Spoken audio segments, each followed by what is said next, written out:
और चलिए खबरों की शुरुआत करते हैं। उत्तराखंड की खबर आपको बताएं। शीतकाल के लिए भगवान बद्रीनाथ के कपाट बंद किए जा चुके हैं। शनिवार को श्रद्धालुओं के अंतिम दर्शन के बाद शाम को 6:45 पर भगवान बद्री विशाल के कपाट विधि विधान के साथ बंद किए गए। कपाट बंद होने से पहले बद्रीनाथ धाम में भक्तों की भारी भीड़ भी दिखाई दी। इस दौरान करीब 4,366 भक्तों ने बद्री विशाल के दर्शन किए। भगवान बद्री विशाल के कपाट बंद करने की प्रक्रिया शनिवार शाम 4 बजे शुरू कर दी गई थी। कपाट बंद होने के मौके पर धाम को करीब 20 क्विंटल फूलों से सजाया गया था। इस साल भगवान बद्रीनाथ के 1,97,000 श्रद्धालुओं ने दर्शन किए। बद्रीनाथ उत्तराखंड के 4 धामों में से एक है जहां हर साल लाखों की संख्या में भक्त पहुंचते हैं।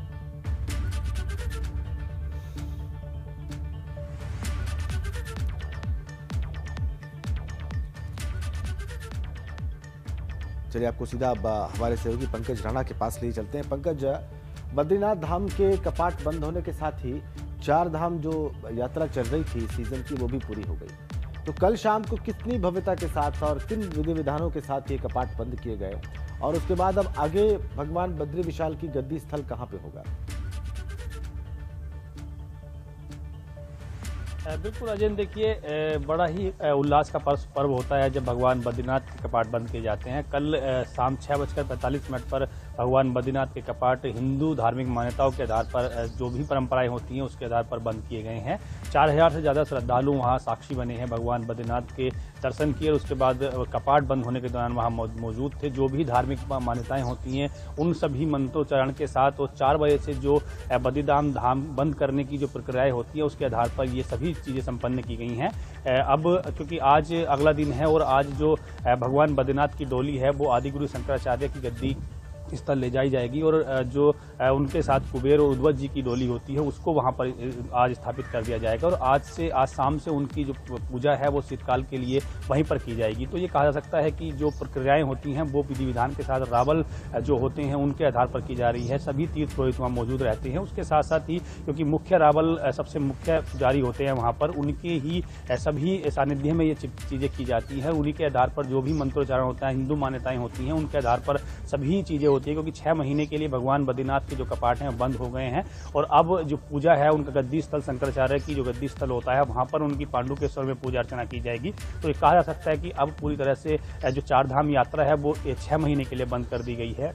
केदारनाथ में 1 लाख से ज़्यादा, मतलब 2 लाख के करीब जो यात्री हैं उन्होंने दर्शन किए हैं और ये पूरी प्रक्रियाएं सभी जो वहाँ पर तीर्थ पुरोहित होते हैं, वहाँ पुजारी होते हैं, मुख्य रावल होते हैं और वहाँ के जो स्थानीय लोग होते हैं, इसके साथ साथ ही जो दर्शन करने लोग आए थे उनके सामने ये संपन्न की गई है। काफी मुख्य आकर्षण का केंद्र होता है जब ये बिल्कुल आकर्षण का ये केंद्र है। और देखिए कोविड नियमों के बावजूद, देरी से यात्रा शुरू होने के बावजूद भी 2 लाख यात्री पहुंचे थे दर्शन के लिए। बहुत शुक्रिया पंकज आपका तमाम जानकारी के लिए। चलिए आगे बढ़ते हैं। दिल्ली के मुख्यमंत्री और आम आदमी पार्टी के संयोजक अरविंद केजरीवाल आज हरिद्वार के दौरे पर रहेंगे। दौरे के दौरान सबसे पहले केजरीवाल होटल हाइफन में ऑटो चालकों के साथ संवाद करेंगे। कार्यक्रम को लेकर होटल में तमाम तैयारियां पूरी कर ली गई हैं। माना जा रहा है कि उत्तराखंड में पर्यटन के क्षेत्र में अहम भूमिका निभाने वाले ऑटो चालकों को लेकर आम आदमी पार्टी बड़े वादे कर सकती है। और ऑटो चालकों से संवाद करने के बाद होटल रेडिसन ब्लू में दिल्ली सीएम अरविंद केजरीवाल एक प्रेस कॉन्फ्रेंस भी करेंगे और इसके बाद हरिद्वार में ही केजरीवाल एक रोड शो भी करेंगे जो कि परशुराम चौक से शुरू होगा और शंकर आश्रम चौक पर रोड शो का समापन होगा। इसके बाद केजरीवाल पार्टी कार्यकर्ताओं और नेताओं के साथ एक बैठक भी करेंगे और इसमें वो 2022 में होने वाले विधानसभा चुनाव में जीत का मंत्र देंगे। कहा जा रहा है कि इस दौरान कई बड़े चेहरों को केजरीवाल आम आदमी पार्टी की सदस्यता भी दिलाएंगे।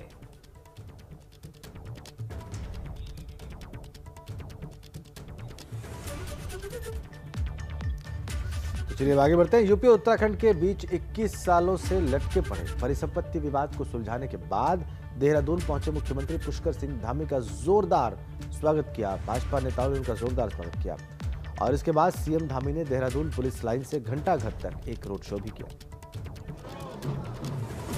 और इस दौरान प्रदेश भाजपा ने कहा कि मुख्यमंत्री पुष्कर सिंह धामी ने पिछले 21 सालों में चला आ रहा यूपी उत्तराखंड के बीच परिसंपत्ति विवाद को सुलझा दिया है। ये पूरे प्रदेश के लिए न केवल अच्छी खबर है बल्कि पड़ोसी राज्य से उत्तराखंड के रिश्तों को भी मजबूती देने वाला है। इससे न केवल पुराने विवाद खत्म हुए बल्कि आने वाले वक्त के लिए दोनों राज्यों के बीच नए रास्ते भी खुलेंगे।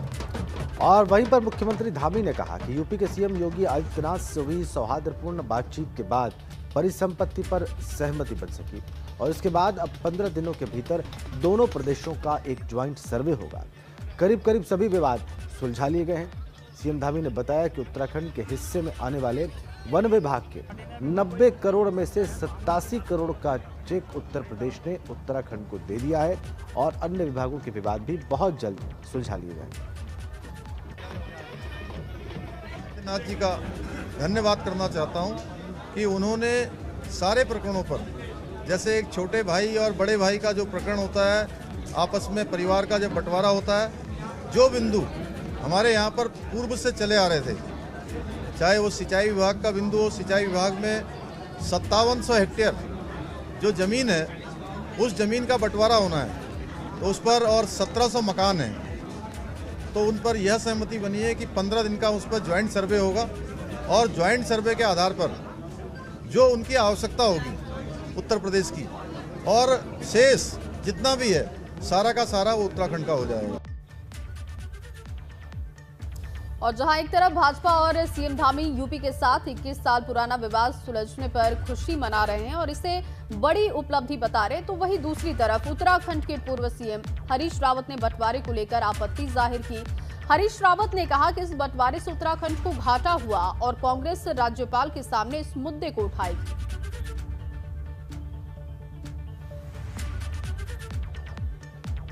राज्यों के मुख्यमंत्री होते हैं, वो अपने राज्यों के हितों के वकील होते हैं, उनको लेकर के बात करते हैं। और इस बातचीत में उत्तराखंड के मुख्यमंत्री ने उत्तर प्रदेश के मुख्यमंत्री के आगे पूर्णतः आत्मसमर्पण कर दिया। ऐसा लग रहा है कि श्री योगी के राष्ट्रीय व्यक्तित्व के सामने श्री धामी ने पूरी तरीके से समर्पण कर दिया। यह अधिकार मुख्यमंत्री को बिल्कुल नहीं है और हम ये बात महामहिम राज्यपाल जी तक पहुंचाने के लिए उनसे समय लेकर उनके पास जाएंगे। इसके अलावा हम इस दिन को, जिस दिन के मुख्यमंत्री जी ने हमारे हितों के साथ समझौता किया, हम इसको निश्चित रूप में कार्य दिवस के रूप में मनाएंगे। मैं उम्मीद करता हूं कि हम निर्णय करके अपनी कोर कमेटी की बैठक एक बुलाएं और इस पर आगे की रणनीति तय करें कि हम किस प्रकार मुख्यमंत्री जी के इस निर्णय का विरोध कर सकते हैं। चलिए आगे बढ़ते हैं। शनिवार को रक्षा मंत्री राजनाथ सिंह ने पिथौरागढ़ में पड़ोसी मुल्कों को चेतावनी भरे लहजे में कहा कि सीमा पर साजिश रचने वालों को भारत की सेना मुंह तोड़ जवाब देगी। कल राजनाथ सिंह सैनिकों के सम्मान समारोह में शामिल होने पिथौरागढ़ के दौरे पर आए थे। और आपको बताएं कि रक्षा मंत्री राजनाथ सिंह ने कहा कि अब मानसरोवर तक सड़क बनाई गई है, जिससे कि अब श्रद्धालु सड़क मार्ग से मानसरोवर की यात्रा कर सकेंगे। और इसके साथ ही रक्षा मंत्री ने कहा कि नेपाल के साथ भारत के रोटी बेटी के रिश्ते हैं, जिन्हें कोई भी तोड़ नहीं सकता। और इसी के साथ रक्षा मंत्री ने अपने संबोधन में पड़ोसी मुल्कों को भी कड़ा संदेश दिया। लेक से होकर लीपू लेक के रास्ते धारचूला होते हुए मानसरोवर तक जाने का रास्ता भी बन गया है, जिसका कि उद्घाटन मैंने कर दिया है। यह सही है। अब आपको ज्यादा परेशान होने की जरूरत नहीं होगी। आप चलिए और लीपू लेक से रास्ते धारचूला होते हुए सीधे मानसरोवर तक चले जाइए और वहां दर्शन करके फिर से पिथौरागढ़ आ जाइए। आपको ज्यादा समय नहीं खर्च करना पड़ेगा। नेपाल का जहां तक प्रश्न है, नेपाल और भारत के बीच दुनिया की कोई ताकत कोई भ्रम पैदा नहीं कर सकती, दूरी नहीं पैदा कर सकती। भारत और नेपाल का रिश्ता रोटी और बेटी का रिश्ता है। हमारा नेपाल के साथ एक सांस्कृतिक रिश्ता है। नेपाल के साथ हमारे रिश्तों को कोई तोड़ नहीं सकता, बर्बाद नहीं कर सकता है। पाकिस्तान बराबर आतंकवादी हरकतों के माध्यम से भारत को कमजोर करने की, भारत को डिस्टेबलाइज करने की वो कोशिश करता रहा था, लेकिन बहनों भाइयों कर नहीं पाए। अब उसको हम लोगों ने संदेश दे दिया है, यदि ज्यादा गड़बड़ करोगे तो हम सीमा पर ही नहीं, सीमा के पार जाकर हम सर्जिकल स्ट्राइक भी कर सकते हैं, जरूरत पड़ी तो एयर स्ट्राइक भी कर सकते हैं। यह संदेश हम लोगों ने दे दिया है। और चलिए अब आपको दिखाते हैं धुआंधार 22। चलिए शुरू करते हैं।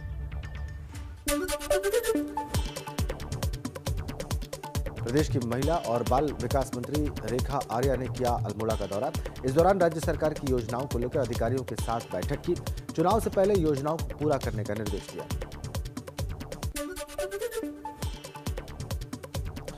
चुनाव से पहले हरिद्वार में बहुत सक्रिय दिख रहे हैं पूर्व सीएम हरीश रावत। माना जा रहा है हरिद्वार से चुनाव लड़ सकते हैं हरीश रावत। हालांकि इस पर अभी खुलकर नहीं बोल रहा पार्टी का कोई भी नेता। चौबट्टा खाल से चुनाव लड़ सकते हैं पौड़ी नगर पालिका अध्यक्ष यशपाल बेनाम भाजपा से टिकट की कर रहे हैं दावेदारी। इस सीट से सतपाल महाराज हैं मौजूदा विधायक। तीनों कृषि कानून वापस लिए जाने के केंद्र सरकार के फैसले पर सांसद अजय टम्टा का बयान आया। कहा कि भाजपा की सरकार देश के सभी किसानों के हित में काम कर रही है।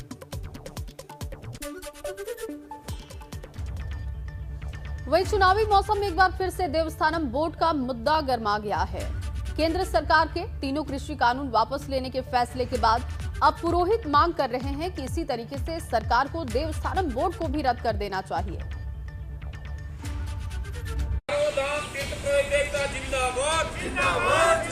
उत्तराखंड सरकार होश में आओ। चुनावी मौसम में देवस्थानम बोर्ड का जिन्न एक बार फिर से कब्र से बाहर निकल आया है। देवस्थानम एक्ट रद्द करो, रद्द करो, रद्द करो। देवस्थानम एक्ट रद्द करो, रद्द करो, रद्द करो। तीर्थ पुरोहित सरकार से मांग कर रहे हैं कि वो देवस्थानम बोर्ड को जल्द से जल्द वापस ले। इसके लिए 22 नवंबर को देहरादून में एक महापंचायत भी बुलाई गई है। हमारा सरकार से एक बार फिर से गुजारिश है कि वो बिना पल गवाए हुए जो है इस देवस्थानम एक्ट को वापस ले ले। यदि राज्य सरकार इस ओर गंभीर नहीं होती है और एक्ट समाप्त करने की दिशा में आगे नहीं बढ़ती है तो इसी संदर्भ में हमने 22 तारीख को देहरादून में एक महापंचायत की महाबैठक आमंत्रित की है, जिसमें हम आगे की रणनीति को अंतिम रूप देंगे। दरअसल केंद्र सरकार ने तीनों कृषि कानून को वापस लेने का ऐलान किया है। इसी तरह से तीर्थ पुरोहित देवस्थानम बोर्ड को भी वापस लेने की मांग उठा रहे हैं। देवस्थानम एक्ट रद्द करो, रद्द करो, रद्द करो। तमाम तीर्थ पुरोहितों ने सरकार से ये मांग की है कि जिस तरह से केंद्र सरकार ने तीनों कृषि कानून वापस लिए हैं उसी तरह से देवस्थानम बोर्ड को भंग किया जाए। हालांकि सरकार को इस पर अंतिम फैसला लेना है और ये भी कहा जा रहा है कि सरकार जल्द ही देवस्थानम बोर्ड भंग कर सकती है। कांग्रेस भी अब पुरोहितों के समर्थन में उतर आई है। उधर वन मंत्री रावत कह रहे हैं कि सरकार ऐसा कोई काम नहीं करेगी जिससे पुरोहितों का अहित हो।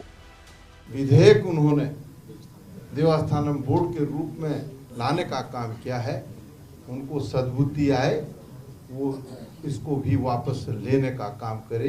ये हमने बद्री विशाल से प्रार्थना की। हमने प्रार्थना की इस बात के लिए कि देश और प्रदेश के अंदर अमन चैन रहे। सरकार के अंदर जिस तरह प्रधानमंत्री जी ने सहजता दिखाई है, बड़ा दिल दिखाया है, हम भी कोई अड़िग नहीं है कि नहीं, अगर हमने एक कानून बना दिया, एक बोर्ड बना दिया तो हम लकीर के फकीर उसी पे अगर लगेगा कि ये कानून वापस लेना चाहिए, ये चार धाम के हित में नहीं है, ये मठ मंदिरों के हित में नहीं है, ये आम लोगों के हित में नहीं है, तो सरकार वापस लेने पर विचार कर सकती है। केंद्र सरकार से तीनों कृषि कानून वापस होने के बाद तीर्थ पुरोहितों को उम्मीद जगी है कि सरकार देवस्थानम बोर्ड को लेकर भी बड़ा फैसला लेगी। ये कहा जा सकता है कि सरकार यदि देवस्थानम बोर्ड को भंग नहीं करती है तो तीर्थ पुरोहितों का आंदोलन एक फिर उग्र रूप में सामने आएगा। देहरादून से अपने सहयोगी क्रिस्टोफर लॉरेंस के साथ पंकज राणा, एबीपी गंगा। और राजेंद्र जी, अब वक्त हो चुका है यूपी और उत्तराखंड में नेताओं के चुनावी दौरों पर एक नजर डालने का। मैं आपको ग्राफिक्स के जरिए बताऊंगी कि आज कौन से नेता कहां पर रहेंगे, तो इंतजार कीजिए। बिल्कुल, तो चुनावी समर है और ये वो वक्त होता है जब नेता जनता के बीच ज्यादा दिखते हैं। नेताजी की व्यस्तता भी कुछ ज्यादा बढ़ जाती है और हो भी क्यों ना, चुनाव ही तय करते हैं नेता की किस्मत। Over to you Jaya. जी राजेंद्र, आपको बताएं आज जो अहम दौरे है उसमें प्रधानमंत्री का भी दौरा है, क्योंकि पीएम मोदी के यूपी दौरे का आज तीसरा दिन है। लखनऊ में ऑल इंडिया डीजीपी कॉन्फ्रेंस को पीएम मोदी आज संबोधित करेंगे और यूपी के 3 दिवसीय दौरे पर प्रधानमंत्री मोदी हैं। ऑल इंडिया डीजीपी कॉन्फ्रेंस का आज समापन भी हो जाएगा।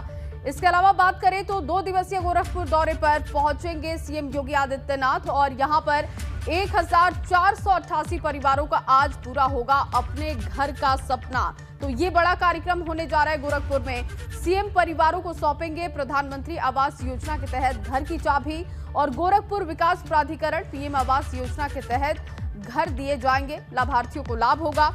इसके अलावा आगरा का दौरा है, आगरा दौरे पर पहुंचेंगे केंद्रीय कानून मंत्री किरण रिजिजू। ये बड़ा कार्यक्रम आज आगरा में होगा। आगरा कॉलेज मैदान में मिनी मैराथन को वो हरी झंडी दिखाएंगे। इसके अलावा आपको बताएं 4 दिवसीय खेल प्रतियोगिता की भी यहां पर शुरुआत कर दी जाएगी और मिनी मैराथन में 5000 से ज्यादा लोग शामिल होने वाले हैं। तो आगरा में किरण रिजिजू का कार्यक्रम होगा। इसके बाद बाराबंकी में देखते हैं आज किसका कार्यक्रम रहने वाला है। देखिए, बाराबंकी दौरे पर आज AIMIM अध्यक्ष असदुद्दीन ओवैसी होंगे। सिरौली गौसपुर तहसील में शोषित वंचित समाज सम्मेलन को वो संबोधित करने वाले हैं। यूपी चुनाव को लेकर लगातार जनसभा ओवैसी कर रहे हैं, जनता को संबोधित कर रहे हैं और अपना वोट बैंक बनाने की कोशिश में लगे हुए हैं। इसके अलावा आज कुशीनगर दौरे पर निषाद पार्टी अध्यक्ष संजय कुमार निषाद होंगे। विश्व मत्स्य दिवस के मौके पर प्रेस कॉन्फ्रेंस करेंगे और इसके साथ साथ आपको बताएं तो बगही कट्टी खानू छापर खड्डा विधानसभा में कार्यक्रम को वो संबोधित करेंगे। और इसके अलावा दिल्ली के सीएम अरविंद केजरीवाल हरिद्वार दौरे पर रहेंगे। हरिद्वार में केजरीवाल होटल हाइफन में ऑटो चालक के साथ संवाद करेंगे, ऑटो चालकों को वो संबोधित करने वाले हैं। इसके बाद परशुराम चौक से लेकर शंकर आश्रम तक रोड शो भी केजरीवाल का होने जा रहा है, क्योंकि लगातार आम आदमी पार्टी उत्तराखंड में अपनी मजबूत पकड़ बनाने में लगी हुई है और इसी कड़ी में केजरीवाल का दौरा बहुत अहम होने जा रहा है। आज पार्टी कार्यकर्ताओं और नेताओं के साथ बैठक का भी कार्यक्रम केजरीवाल का बताया जा रहा है। तो ये तमाम जो दौरे हैं आज दिन भर जिस पर हमारी नजर रहेगी, राजविंद्र अपने दर्शकों को इस पर ताजा अपडेट देते रहेंगे। बहुत बहुत धन्यवाद जया। तो जया ने आपको बताया कि किस नेता का दौरा आज किस इलाके में रहने वाला है और उसका कार्यक्रम वहां पर क्या रहने वाला है। और जया वापस आ गई हैं और बिल्कुल अब वक्त हो गया है उस सेगमेंट का जिसमें हम नेताओं की फिटनेस की बात करते हैं, बताते हैं कि वो कैसे फिट है तो हिट है। जी हाँ, यूपी विधानसभा चुनाव नजदीक है, चुनावी सरगर्मियां तेज हैं। जाहिर है कि नेताजी के लिए व्यस्त होने की चुनौती है और इस चुनौती के बीच में वो कितने फिट हैं, सवाल है।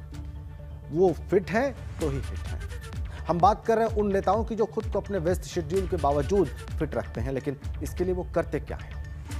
इसी क्रम में आज हम आपको दिखाएंगे जालौन की कालपी सीट से भाजपा विधायक नरेंद्र पाल सिंह के फिट रहने का फॉर्मूला।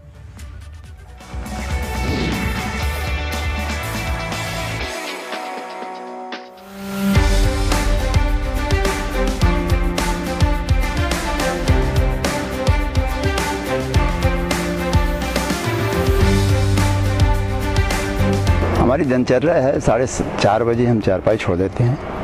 इसके बाद फ्रेश होने के बाद घूमने जाते हैं पौन घंटा। इसके बाद पौन घंटा हम योगा करते हैं। योगा करने के बाद आधा घंटा हम अपने वृक्ष बंधुओं को की सेवा करते हैं। इसके बाद नहा धो के फिर तैयार होकर बैठ जाते हैं। ये हमारी दिनचर्या है।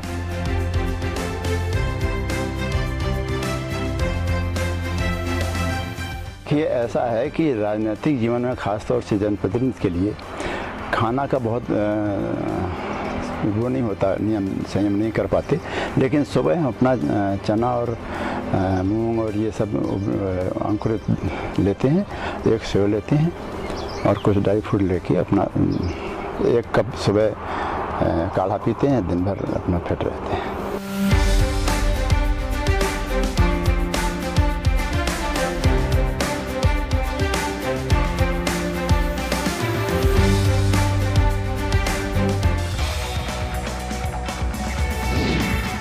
देखा आपने विधायक जी क्या करते हैं अपने आप को फिट रखने के लिए। वापस चलते हैं जया के पास। बिल्कुल। और राजविंद्र देखिए, हर दिन अपने लिए 1 घंटे का समय निकालना बहुत जरूरी है और जितने भी जनप्रतिनिधियों के हिट रहने फिट रहने का फॉर्मूला हम दिखाते हैं वो फॉर्मूला यही है कि आप जल्दी जगिए, योग कीजिए और बैलेंस डाइट लीजिए।